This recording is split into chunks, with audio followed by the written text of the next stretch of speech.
Dans cette vidéo, on va voir les différentes variables qu'on va retrouver dans N8N. On retrouve exactement la même chose dans Make, et c'est quelque chose qui est fondamental en no code, et encore plus si vous n'avez pas les bases de développement, si vous n'avez jamais fait de programmation. C'est vraiment le b.a-ba, et vous en aurez besoin parce qu'on va vraiment manipuler des variables tout le temps quand on fait du no code et quand on utilise N8N.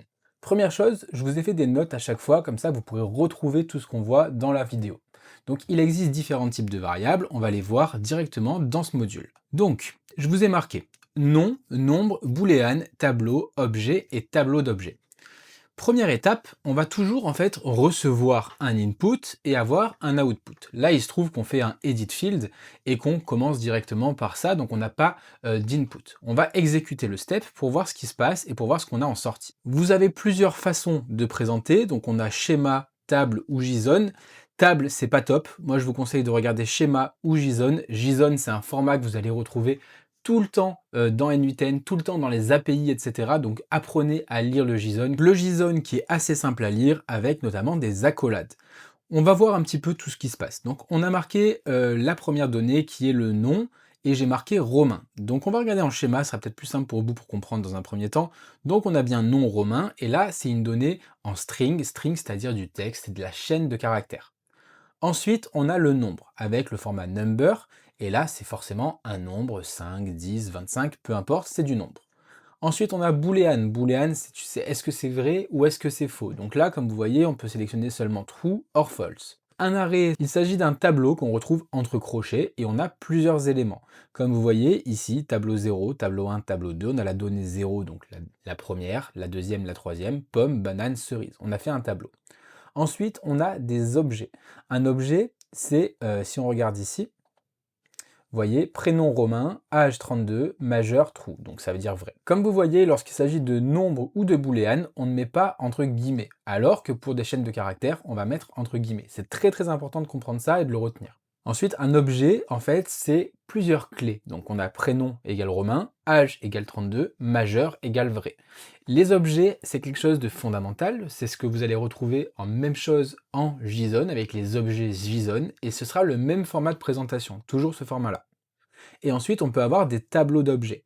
Donc comme j'ai marqué ici, donc là c'est un peu moins lisible, mais si on regarde comment ça se passe, on a en fait tableau d'objet 0, tableau d'objet 1, candidat romain, majeur true, candidat clair, majeur false. Et là, on a du coup plusieurs personnes dans le tableau d'objets. Ça va nous retourner plusieurs objets avec les mêmes valeurs. Si vous regardez, on a le JSON ici, je vous laisserai regarder un petit peu plus en détail, je ferai une vidéo dédiée au JSON, au parse JSON, etc. Donc on ira plus loin sur le JSON, mais là c'est vraiment important de comprendre ces premiers concepts au niveau des variables. Je vous ai marqué un petit résumé ici. Évidemment, vous aurez toutes les données, vous aurez le blueprint que je vous mettrai à disposition dans le groupe School que vous retrouverez dans la description de la vidéo. Ensuite, on a plusieurs façons, comme je vous disais tout à l'heure, de recevoir ou d'extraire de la donnée. Généralement, on va avoir un input et on va utiliser ce module-là pour extraire de la donnée et la mettre quelque part, la stocker. Donc pour recevoir ou extraire de la donnée, on peut faire ça avec un module HTTP par exemple. Donc module HTTP où on va faire un GET par exemple pour obtenir de la donnée sur une API dont on n'aurait pas le module dans N8N. Ou bien on peut faire un module qui existe déjà sur N8N avec par exemple GetProduct et il faudra se connecter à son Shopify. Là, c'est deux petits exemples, mais ça peut marcher avec n'importe quoi. Comme vous voyez, on a beaucoup de modules dans N8N, donc on a tout ça, et donc il y a beaucoup d'API qui existent, qui peuvent nous donner des données qu'on pourra récupérer dans les 7 variables. Ensuite, il existe différentes manières de mapper une donnée selon le contexte.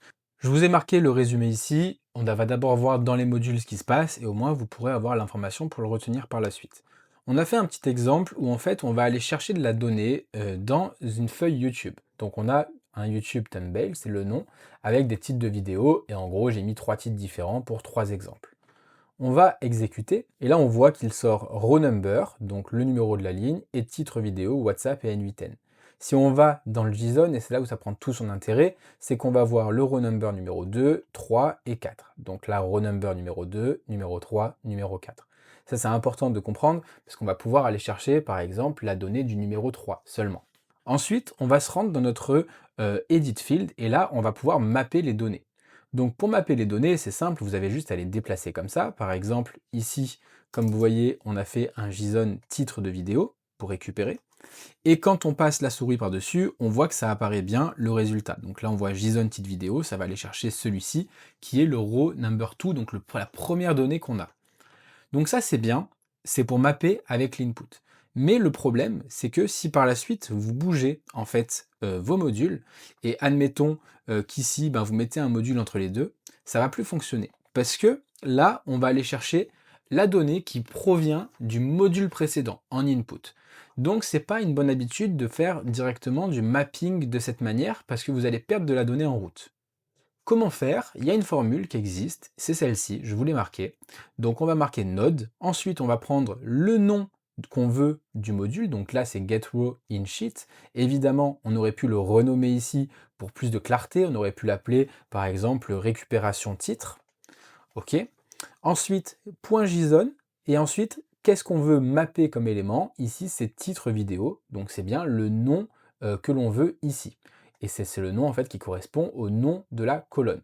Donc voilà, et ça, vous pouvez le faire pour n'importe quelle donnée. Ça va vous permettre de récupérer des titres statiques sans que ça bouge. Maintenant, on peut aussi avoir envie de récupérer un titre particulier. Parce que comme vous voyez, ici, on a plusieurs row numbers. On a le 2, le 3, le 4, et peut-être que c'est celui-ci qui nous intéresse. Donc là, il y a une autre formule à rentrer.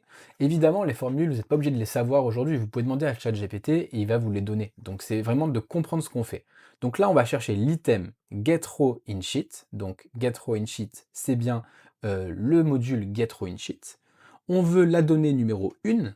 Donc, il faut bien savoir qu'en programmation, ça commence à 0. Donc la donnée numéro 1, c'est finalement la deuxième. Attention à ce petit détail.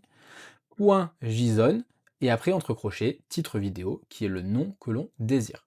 Et là, ça va nous faire obtenir la bonne donnée. Si on met exécuter, on va voir qu'en fait, on va obtenir plusieurs choses différentes. Donc schéma, ça ne vous donnera pas tous les résultats, ça va vous donner juste le premier item. Et là, on va voir qu'on a WhatsApp et N8N, WhatsApp et N8N, qui correspond au titre du coup numéro 1. Donc là, il n'y a pas de problème, vu qu'on était sur un input, donc le module précédent. Ici, ça marche aussi. Et là, on a bien les variables dans N8N. Et ça correspond à cette cellule-là. Ok. Si on regarde pour tout le JSON, on voit que là, on va passer premier, deuxième, troisième. Premier, deuxième, troisième. Et là, par contre, comme on a marqué qu'on voulait l'item numéro 2, on va toujours avoir l'item numéro 2.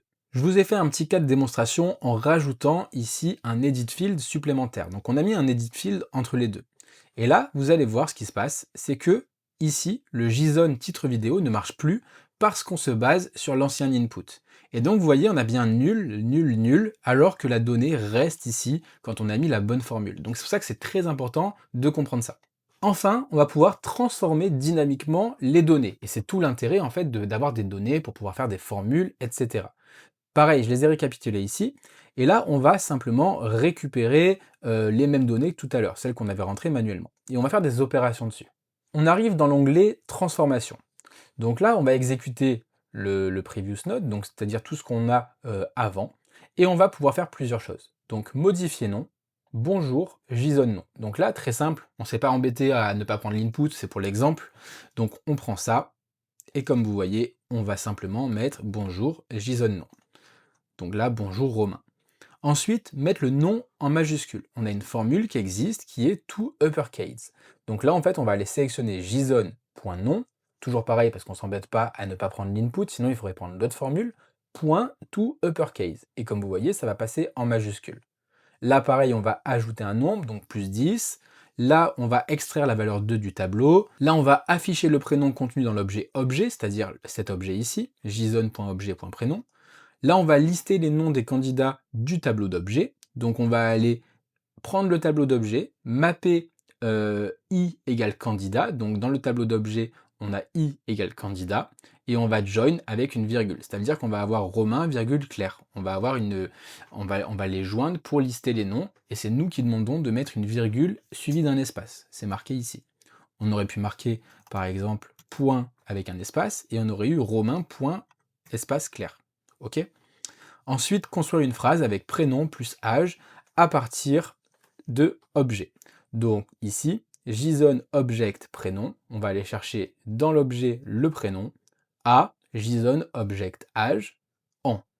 Si on exécute tout ça, on va voir qu'on a bien tous les bons résultats avec modifier nom bonjour Romain, Romain en majuscule, addition de nombre, donc là c'est 10 plus le 5 égale 15, extraire valeur banane, valeur 2 du tableau, donc c'est bien la valeur numéro 2 ici.